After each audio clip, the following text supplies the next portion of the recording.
Two mobile phones hidden in a front garden gave police vital evidence to bring down gang members who flooded Wigan with crack.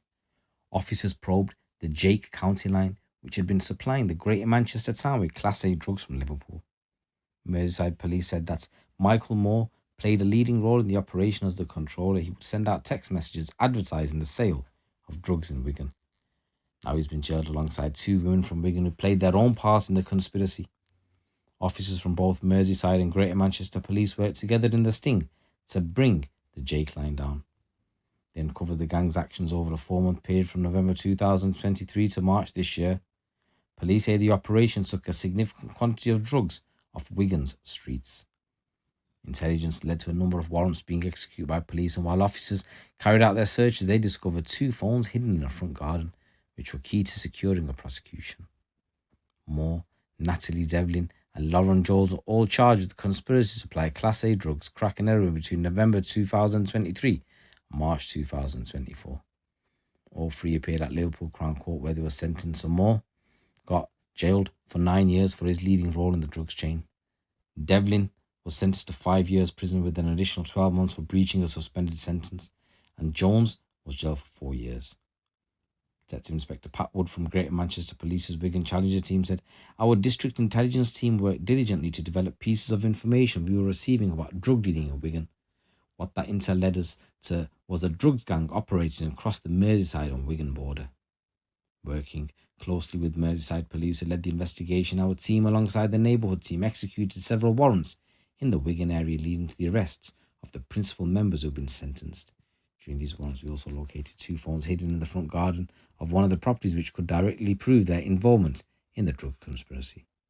He said, "I hope that this cross-border working shows those intent on dealing drugs that committing offences spanning different areas only means more people will be after you, that you will not fly under the radar, and that we will grip you and chuck you in prison."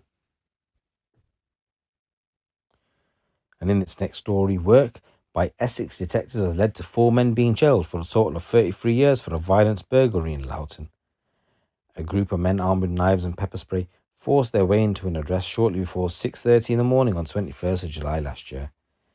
They had tried to get in through an open window, and an occupant in the address noticed them and tried to stop them. However, he was sprayed with the pepper spray. Hearing the commotion, another person inside the address went outside to try and get the group to leave, but was chased and battered. Witnesses saw the men leaving the area running towards a dark grey Audi which was parked nearby and making off.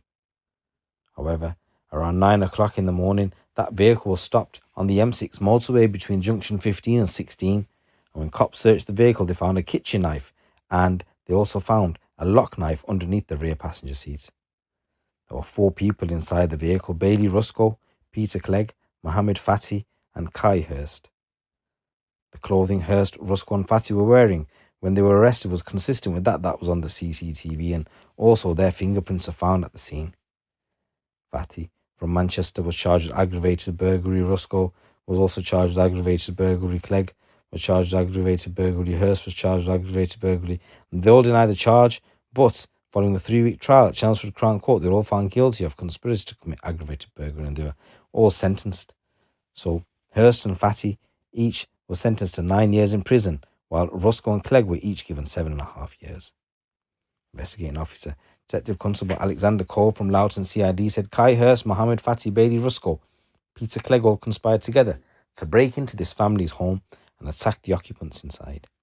These 4 men had travelled to Loughton while armed with the intent of getting into an address and using violence to do so. They carried out a frightening attack which could have led the victims to be seriously injured. No one should be left fearing for their safety in their own homes, and I'm glad we've been able to bring this group to justice.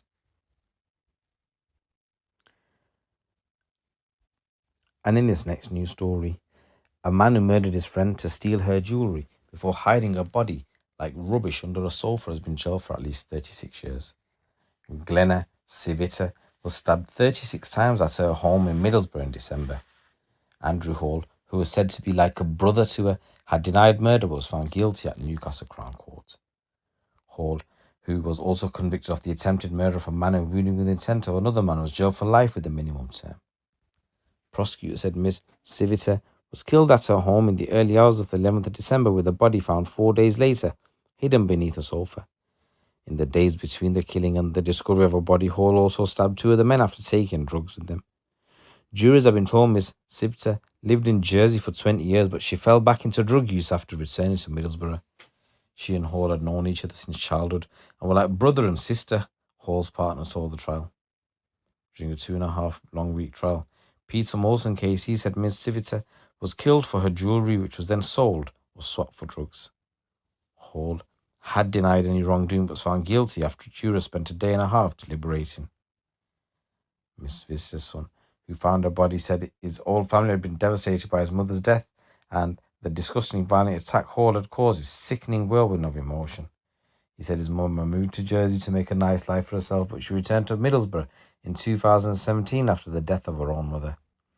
He said subsequent death of a much-loved aunt led to Miss Sivita falling into drug use and mingling with the likes of Hall.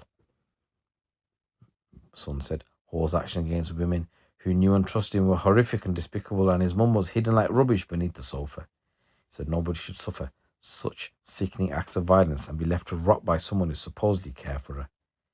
He said he was clearly a very dangerous individual who could turn incredibly violent. He also said his mum's murderer was a lying, manipulative, sneaky man who had stolen his mother's belongings just for a rock or crack. He said Hall had shown not one bit of remorse and implored the court to never let this man see the light of day again. Prosecutor Peter Molson KC said Hall murdered Miss Sivita for gain, and the degree of violence was far beyond what was necessary to achieve the defendant's ends. He added there would have been a degree of pain and suffering before her death.